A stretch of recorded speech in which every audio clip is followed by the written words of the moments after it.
kind of confused on just how to get started. And like just as simple as I have a feature that I only want to show to some users, and just getting that set up is what I'm getting confused on. And then so like I just need like the very like simple kind of get started instructions just to understand also maybe like the terminology also, because I think the terminology kind of trips me up a little bit when I'm trying to read through the setup. The setup for an experiment.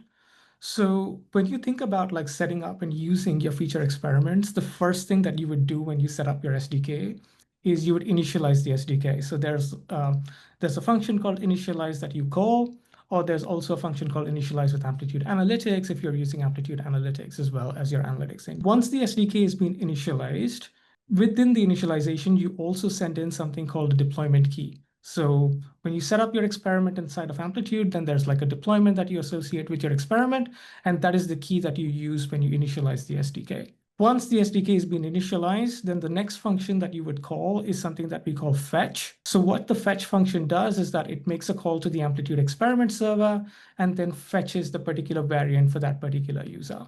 So for example, if I'm someone who is supposed to see this new feature, then the variant that I would get back is perhaps like treatment, because I'm in the treatment group and I'm a user who's supposed to see this particular feature. So you can see, so you go and set up your experiment, of course, like, you give it a name.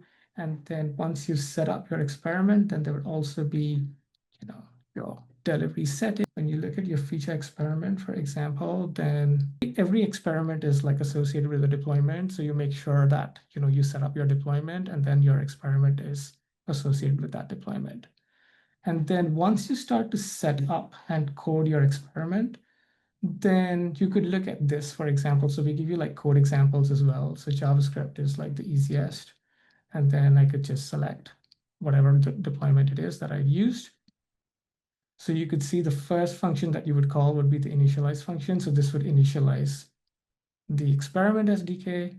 Then you could create like a user object if you want to. So you could give like the user ID, device ID, for example.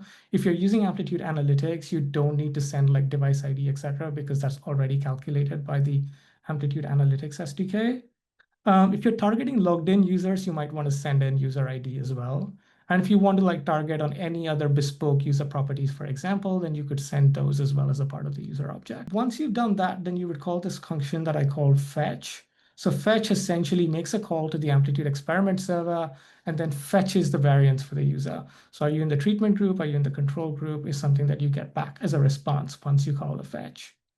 And then you could evaluate the variant for that particular user. So you could call experiment.variant with your particular flag key, and then you would get a response for whether the user is in like the control group or the treatment group, for example.